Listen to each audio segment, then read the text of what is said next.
Hay un concepto que se repite en distintas conversaciones y que ha ido tomando cada vez más fuerza en los últimos años en la medida en que nos enfrentamos a grandes desafíos como sociedad o como humanidad.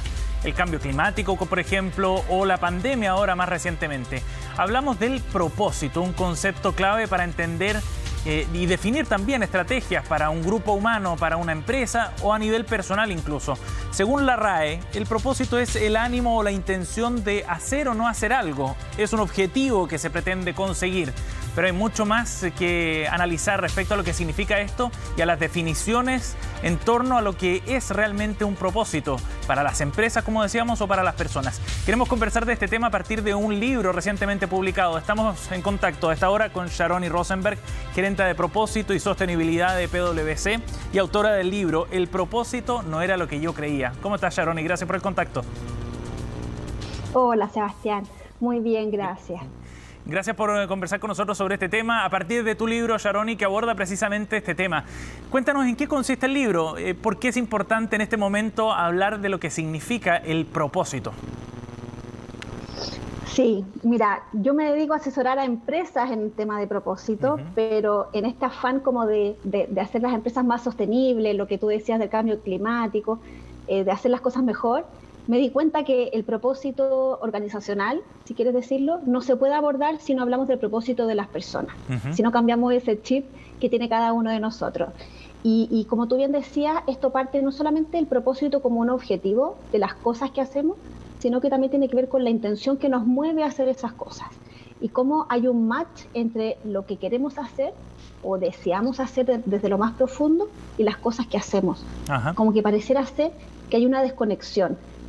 Vivimos en este piloto automático, en una vida frenética, en que hacemos lo que creemos que es lo correcto, lo que quizás la sociedad nos impone, que es no sabemos si de repente vivimos para trabajar o trabajamos para vivir, como que las prioridades no están muy claras, somos realmente felices, hacemos lo que realmente queremos, y ahí el propósito es una herramienta que a mi juicio es tremendamente útil para empezar a cuestionarnos todas estas cosas.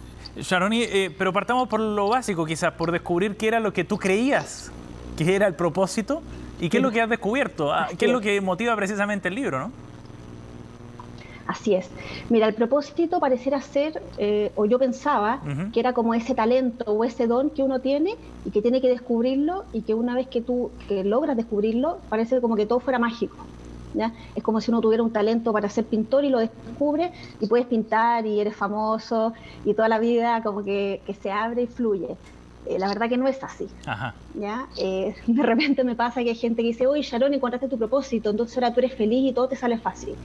Y no es así, ¿ya? El propósito es un camino, no es un resultado que se obtiene una vez en la vida, no es un objetivo, y como que ya lo lograste y está lista. No es un objetivo, mira, lo que yo propongo es que el propósito de todos los seres humanos es el mismo, ¿ya? De hecho, ese es uno de los mitos que trato como de sacar, que todas las personas estamos buscando nuestro gran propósito. Yo estuve mucho tiempo entrampada en eso, como mi propósito es ayudar a las empresas a ser más sostenibles, o mi propósito es ayudar a la gente a salir de la pobreza, pero lo iba cambiando, ¿ya? Y hay autores que dicen que el propósito es uno solo para toda la vida, y eso a mí me generaba mucha angustia, ¿ya? Como que si uno estuviera en la vida para hacer una gran cosa, una gran misión. Y la verdad que no es así, y eso es lo que yo quiero desmitificar un poco. El propósito de todos es el mismo, y ahí yo sigo un poco la filosofía de Aristóteles, que dice que todos los seres humanos nacemos para ser felices. ¿Qué es la felicidad? Es la gran pregunta. Es un tema que también abordo, y la felicidad un poco como que ha ido evolucionando el concepto y nos hemos ido entrampando una felicidad un poco más materialista de lo que yo quisiera, y trato de abordarla desde una perspectiva más balanceada, desde lo físico, desde nuestra dimensión más material, pero también espiritual. Pero y en esa dimensión espiritual... ¿Eso significa, Sharoni, que no es una pregunta que uno se haga una sola vez en la vida, para siempre, con una respuesta inequívoca entonces tampoco, ¿no? Sino que uno va buscando a lo largo de la vida distintos propósitos quizás, y en distintos planos. Así es. Entonces, como tú dices, podemos tener varios propósitos, ¿ya? O objetivos de propósito, y todos apuntan a que seamos más felices. Lo que yo trato de hacer es organizarlo por ámbitos de la vida. Entonces, tengo un propósito con mi familia, otro con mi trabajo, otro con mi vida pública, en la política, en la salud, etcétera. Y esos mismos van evolucionando en el tiempo, pero verlo desde esta manera, por eso digo que el propósito es como una filosofía de vida que nos permite organizarnos mejor, me permite ver como el panorama completo, y ahora yo estoy más resuelta y puedo organizar mi vida de mejor manera. Especialmente las mujeres, que muchas veces nos complicamos con esto. Yo estaba, por ejemplo, pucha, si mi propósito, si me gusta tanto mi trabajo, quiere decir que mi propósito de trabajo, ¿y qué pasa con mi vida familiar, claro, mis hijas? ¿No son tan importantes? Entonces, no, son propósitos distintos, no compiten. Y es interesante extrapolar esto desde una perspectiva individual y cómo cada persona, cada trabajador, cada integrante de una familia, de un grupo específico, va haciendo sus definiciones para extrapolarlo luego, Sharoni, a una lógica corporativa, por ejemplo, pensando en los desafíos que enfrentan hoy día las empresas y pensando además en el rol que se les exige hoy, que es muy distinto probablemente al que se les pedía hace 10 o 20 años atrás. ¿Cómo esto va cambiando también el rol y el propósito de una compañía? Así es, mira, en una compañía la definición es distinta, porque ahí tenemos una agrupación de personas que se reúnen para lograr un objetivo que individualmente no podrían conseguir. Y ahí, bueno, puede ser la visión de un dueño, que ahí tiene que convocar a personas que crean lo mismo que él, o un grupo de personas se junta y arma su propia empresa, ¿ya? Cualquiera sea el caso, todos tienen que estar igual de convencidos de que están luchando por ese mismo propósito, que en las empresas, a diferencia de las personas, que es ser feliz, en las empresas es resolver un problema o satisfacer una necesidad. Y ese es el gran cambio de paradigma hoy día cuando hablamos de las empresas con propósito. A diferencia de lo que hablábamos quizás hace 2 años atrás, hablábamos de que las empresas, su única responsabilidad era maximizar las utilidades para sus dueños, que era como el paradigma de Milton Friedman o MIT o de shareholder capitalism, claro, que se habla. Y hoy día estamos dejando detrás todo ese paradigma y estamos hablando de esto del capitalismo de los grupos de interés o un capitalismo más inclusivo en el que no basta solamente generar utilidad para los dueños, que está perfecto y eso es necesario para que las empresas sobrevivan, sin duda, pero también tengo que generar beneficios para los trabajadores, que se sientan cómodos, se sientan parte, para mis proveedores, las mejores prácticas, para el medio ambiente, las comunidades donde trabajo, etcétera. Como que pasa a ser la empresa un actor en la sociedad en que se mira como un buen ciudadano. ¿Y de qué eso forma se le dice una empresa con propósito? ¿Y de qué forma se definen esos propósitos cuando hablamos de una empresa? ¿Y cómo se alinean también con los propósitos individuales?